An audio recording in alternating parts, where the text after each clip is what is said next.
ఓం గం గణాధిపతయే నమః. ఓం శం ప్రత్యంగిరాయే నమః. ఓం లం వారాహ్యే నమః. ఓం హ్రీం సకల సిద్ధ గురుదేవతాభ్యో నమో నమః. శ్రీ శ్రీ శ్రీ వారాహి సమేత అధర్వణ భద్రకాళి ప్రత్యంగిర పరమేశ్వరి పీఠం కదిరి సత్యసాయి జిల్లా. Phone number 9490444196. పీఠం నుంచి యక్షిణి సిరీస్ను మీ ముందుకు తీసుకొని రావడం జరుగుతూ ఉంది. అందులో భాగంగా ఇద్దరు యక్షిణిల యొక్క అద్భుతమైనటువంటి మంత్ర ప్రకరణము, తంత్ర ప్రకరణము, యంత్ర ప్రకరణములతో పూర్తిగా ఉచితంగా మీ ముందుకు వీడియోని తీసుకొని రావడం జరిగింది. మీ యొక్క ఆదరాభిమానాలకు పీఠం నుంచి మనస్ఫూర్తిగా అమ్మవారి యొక్క కరుణా కటాక్షాలు ఎల్లప్పుడూ కూడా మీ మీద ప్రసరించాలని మనస్ఫూర్తిగా కోరుతూ, ఈరోజు ఏ విద్య అయినా కూడా అతి శీఘ్రంగా సిద్ధి కలగాలన్నా, మీరు చేస్తున్నటువంటి మంత్ర యంత్ర తంత్ర రహస్యములకు కూడినటువంటి అద్భుతమైనటువంటి విద్యులను అన్నిటినీ కూడా సిద్ధిని ప్రసాదించగలిగినటువంటి మహోన్నతమైనటువంటి యక్షిణి సాధన గురించి ఈరోజు మీ ముందుకు తెలియజేస్తూ ఉన్నాను. ఆ యక్షిణి పేరే విద్యా యక్షిణి. ఇంతవరకు ఏ సోషల్ మీడియా మాధ్యమంలో కూడా ఈ విద్యా యక్షిణి అనేటువంటి వ్యవహారం ఎవ్వరూ కూడా మీకు తెలియజేయలేదండి. మొట్టమొదటిగా ఈ అమ్మవారైనటువంటి వారాహి సమేత అధర్వణాభద్రకాళి ప్రత్యంగిర పరమేశ్వరి పీఠం నుంచి మాత్రమే ఈ అద్భుతమైనటువంటి వీడియోని మీ ముందుకు తీసుకొని రావడం జరుగుతూ ఉంది. ఏ విద్య అయినా కూడా సిద్ధి కలగాలంటే ముఖ్యంగా మనకు కావాల్సింది ఆ విద్యను కానీ చేస్తున్నటువంటి వ్యవహారం కానీ అతి శీఘ్రంగా ఫలము ఫలితము కలగాలంటే మనకు మనోహరమైనటువంటి ఒక దేవీ దేవతల యొక్క కరుణా కటాక్షం లేదా దేవతా గణాల యొక్క కరుణా కటాక్షాలు మన మీద ఉండాలి. అలాంటి అద్భుతమైనటువంటి శీఘ్ర సిద్ధిని చేసేటువంటి జీవితంలో ఒకటేసారే చేసుకుంటే తర్వాత మనం చేసేటువంటి ఏ విద్య అయినా కూడా అతి అద్భుతంగా శీఘ్రంగా ఫలింపచేసేటువంటి మహోన్నతమైనటువంటి విద్యారాజమే ఈ విద్యా యక్షిణి. ఈ విద్యా యక్షిణి యొక్క సాధనను, మంత్రమును, అదేవిధంగా తంత్రమును కూడా ఈరోజు మీకు నేను తెలియజేస్తాను.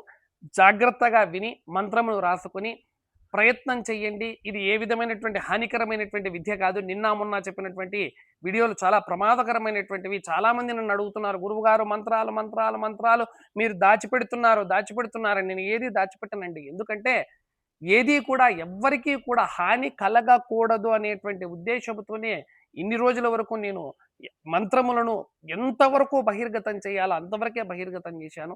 తంత్రాన్ని కూడా ఎంతవరకు బహిర్గతం చేయాలో అంతవరకే చేశాను. కానీ చాలామంది గురువుగారు చెప్పండి చెప్పండి చెప్పండి అని ఫోన్లు చేయడము, మెసేజ్లు చేయడము చేస్తున్న కారణంగా 2 రోజుల నుంచి కూడా యక్షిణి సిరీస్లో సంపూర్ణమైన విధి విధానాలను తెలియజేశాను.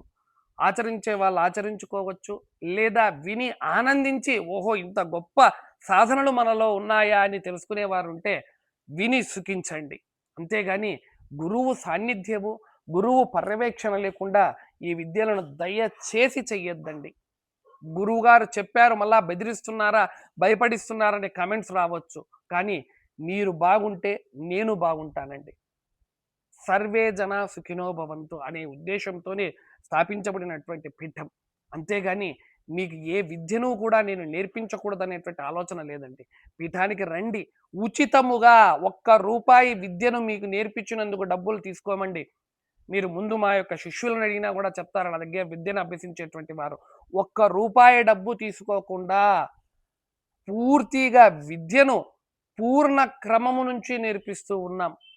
పూర్ణ క్రమము నుంచి కూడా నేర్పిస్తూ ఉన్నాం. కనుక వీటన్నిటినీ గ్రహించుకొని ముందుకు నడిచి విచక్షణతో ఆచితూచి అడుగు వేసి జీవితాన్ని మంచి మార్గం వైపు నడిపించుకొని సర్వ సుఖములను, సర్వ సౌఖ్యములను కూడా పొందుతారని మనస్ఫూర్తిగా కోరుతూ ఇక విద్యా యక్షిణి యొక్క వివరణ గురించి మీ ముందుకు వస్తాను.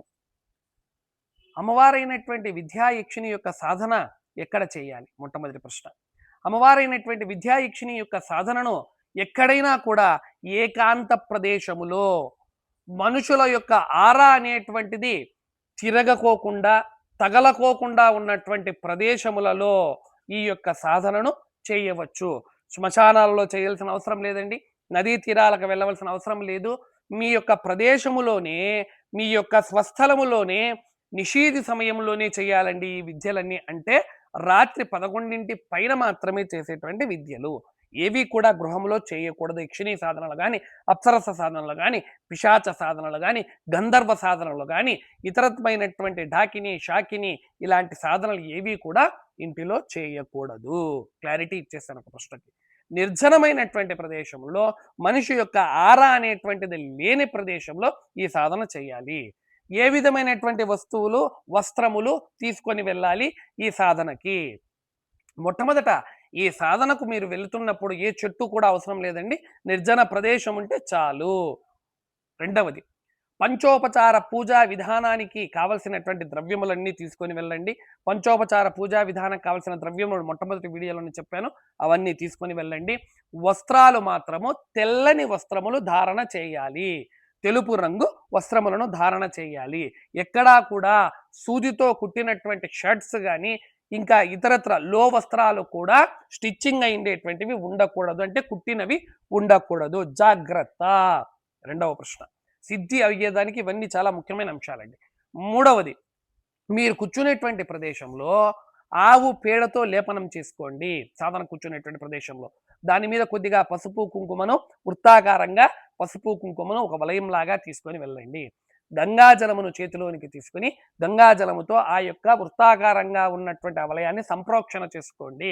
సంప్రోక్షణ చేసుకున్నటువంటి తరువాత ధూపము దీపము, అమ్మవారికి తెల్లని పదార్థాలంటే చాలా ఇష్టం అండి. తెల్లని మిఠాయిలు కానీ, తెల్లని పాయసం కానీ, ఖీర్ కానీ ఇలాంటివి అంటాము, అవి వెంట తీసుకొని వెళ్ళండి. అమ్మవారికి అక్కడ నైవేద్యంగా సమర్పించండి. దీప స్వరూపంగా అమ్మవారిని భావన చేయండి. దీప స్వరూపంగానే విద్యాయక్షిని భావన చేస్తూ అక్కడ ముందర దీపమును వెలిగించుకొని దీపానికి లమిత్యాది పంచోపచార పూజలు చేయండి. తెల్లని ఆసనము దర్భచాప వేసుకోండి, దాని మీద తెల్లని వస్త్రాన్ని పరచుకోండి, దాని మీద కూర్చోండి. ఆసన బంధనాన్ని చేసుకోండి, ఆసన శుద్ధిని చేసుకోండి, ఆసన శుద్ధిని చేసుకోండి.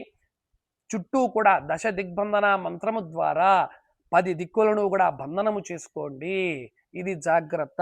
ఎందుకంటే మనం చేసేటువంటి సాధనల్లో రకరకాలైన శక్తులు మనల్ని ఇబ్బంది పెట్టే ప్రయత్నం చేస్తాయండి. వాటన్నిటి నుంచి తప్పించుకోవాలి, వాటన్నిటి నుంచి జాగరూకతతో ఉండాలి అని అంటే ఖచ్చితముగా దశ దిగ్బంధనాన్ని ఏర్పరచుకొని దిగ్బంధన మంత్రము ద్వారానే మీరు సాధనకు కూర్చోండి. దిగ్బంధన క్రమాన్ని కూడా ముందు ముందు వీడియోల్లో నేను ఉచితంగానే తెలియజేస్తాను. ఇక మూడవ అంశము, సాధనకు కూర్చున్నటువంటి తర్వాత ఏ విధమైనటువంటి మంత్రాన్ని ఉచ్చారణ చేయాలి. మంత్రం అనేటువంటిది చాలా అద్భుతమైనటువంటి మంత్రము.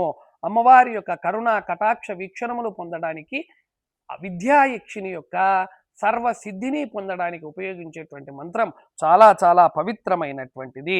ఆ మంత్రము మీకు ఈ కింది విధంగా ఉంటుంది. ఇప్పుడు నేను మీకు తెలియజేస్తున్నాను. పేపర్ పెన్ను తీసుకొని రాసుకోండి. జాగ్రత్తగా 3 సార్లు చెప్తాను. ప్రతి మంత్రాన్ని కూడా 3 సార్లు కూడా విని అమ్మవారి యొక్క కరుణా కటాక్ష వీక్షణములకు పాత్రులవుతారని మనస్ఫూర్తిగా కోరుతున్నాను. ఈ సాధన ఏ విధమైన ప్రమాదము ఉండదండి. జాగ్రత్త. టెన్షన్ పడద్దండి, గాబరా పడద్దండి. సాధనను ఆరోగ్యంగా ఐశ్వర్యాన్ని కలిగించేటువంటి విద్యారాజము విద్యా యక్షిణి. యక్షిణులలో హాని చేసేటువంటి యక్షిణులు ఉన్నాయి, సాత్వికమైనటువంటి యక్షిణులు కూడా ఉన్నాయి. అంటే ఎటువంటి కష్టాన్ని కానీ ఎటువంటి ఇబ్బందిని పెట్టకుండా సాత్వికంగానే మనకు సర్వ సుఖములను భోగములను విద్యలను ప్రసాదించే యక్షిణులు ఉన్నాయి. కాబట్టి అలాంటి విద్యా యక్షిణిని, సౌమ్య యక్షిణిని మీ ముందుకు ఈరోజు మంత్రం చెప్తున్నాను, రాసుకోండి. ఓం హ్రీం వేదాత్మికాయై స్వాహ. రెండవసారి చెప్తున్నాను మంత్రాన్ని. ఓం హ్రీం వేదాత్మికాయై స్వాహ. ఓం హ్రీం వేదాత్మికాయై స్వాహ. ఇది ఒక మంత్రం అండి. దీనిలోనే కొన్ని అక్షరములు మార్చి కూడా రెండవ మంత్రం కూడా ఉంది, అది కూడా నేను తెలియజేస్తాను. ఓం హ్రీం వేదాభ్య స్వాహ. ఓం హ్రీం వేదాభ్య స్వాహ. ఓం హ్రీం వేదాభ్య స్వాహ. ఈ 2 మంత్రములలో ఏ మంత్రమైనా కూడా చేయవచ్చండి. చాలా వరకు రెండవ మంత్రాన్ని చేయడానికి ఎక్కువగా ముందుకు కొనసాగండి. ఈ మంత్రము ఎలా చేయాలి, ఎన్ని చేయాలి, ఎన్ని రోజులు సాధన ఉంటుంది?